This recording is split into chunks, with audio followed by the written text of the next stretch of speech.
بسم اللہ الرحمن الرحیم۔ حضرت سلیمان علیہ السلام اور چونٹی کا واقعہ۔ حضرت سلیمان علیہ السلام اللہ کے برگزیدہ پیغمبر تھے، جن کی حکومت نہ صرف انسانوں پر تھی بلکہ آپ نے جانوروں، پرندوں، جنات، پانی اور ہوا پر بھی حکومت کی۔ ایک دفعہ سلیمان علیہ السلام سمندر کے کنارے بیٹھے تھے۔ آپ نے دیکھا کہ ایک چیونٹی اپنے منہ میں ایک دانہ لیے سمندر کی طرف بڑھ رہی ہے۔ چیونٹی جب سمندر کے کنارے پر پہنچی تو ایک مینڈک سمندر سے باہر آیا۔ اس نے اپنا منہ کھولا اور چیونٹی اس کے اندر چلی گئی اور وہ مینڈک سمندر کی گہرائی میں چلا گیا۔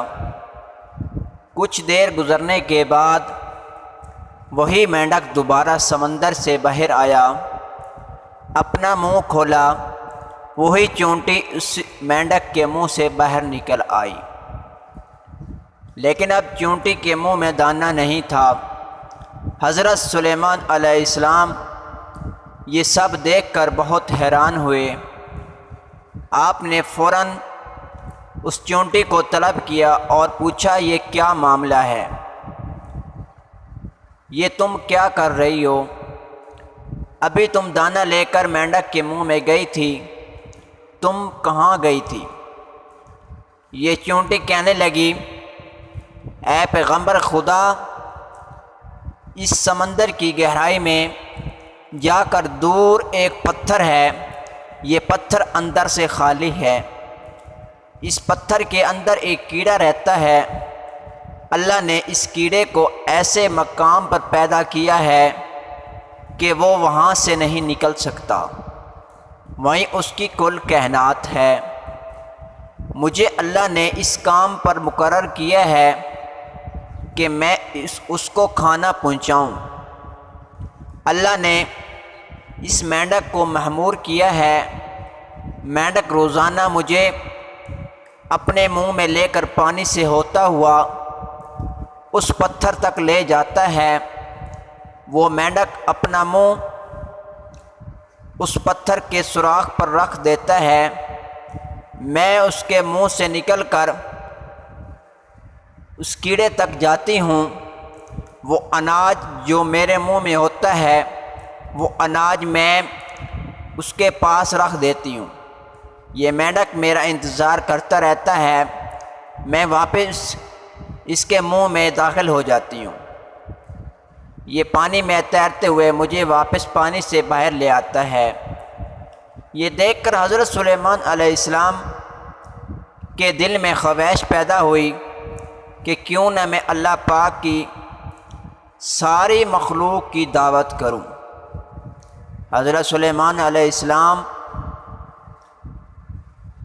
اللہ سے ہم کلام ہوئے اور عرض کرنے لگے، اے میرے محبوب، مجھے اجازت دے کہ میں تیری تمام مخلوق کو پورا سال کھانا کھلاؤں۔ اللہ نے وحی بھیجی کہ سلیمان، تم اس کی قدرت نہیں رکھتے۔ حضرت سلیمان علیہ السلام نے پھر عرض کی کہ ایک ہفتے کی دعوت کی اجازت مل جائے۔ اللہ پاک نے پھر وحی بھیجی کہ سلیمان، تم اس کی قدرت نہیں رکھتے۔ حضرت سلیمان علیہ السلام نے تیسری مرتبہ پھر فرمایا، اے میرے پروردگار، مجھے صرف ایک دن کی اجازت دے دیں، میں آپ کی تمام مخلوقات کو کھانا کھلا سکوں۔ اللہ تعالیٰ نے تیسری مرتبہ پھر فرمایا، اے سلیمان، تم اس پر قدرت نہیں رکھتا۔ بہرحال اللہ تعالیٰ نے حضرت سلیمان علیہ السلام کو ایک دن کی اجازت دے دی کہ وہ دنیا کی تمام مخلوقات کو کھانا کھلائیں۔ آپ کو اجازت مل گئی تو آپ نے تمام جنات اور انسانوں کو حکم دیا کہ وہ تمام کے تمام ان چیزوں کو جو زمین پر حلال ہیں یعنی گائے، بیل، بکریاں، دمبے وغیرہ، اور ان تمام چیزوں کو جو جنس حیوان میں سے ہیں یعنی پرندے وغیرہ، ان سب کو جمع کر لیں۔ جنات اور انسانوں نے مل کر ان تمام چیزوں کو حضرت سلیمان علیہ السلام کے سامنے پیش کر دیا اور بڑی بڑی دیگیں تیار کی گئیں۔ پھر ان جانوروں کو ذبح کیا گیا اور ان کو پکایا گیا۔ اس کے بعد دسترخوان پر کھانا لگا دیا گیا۔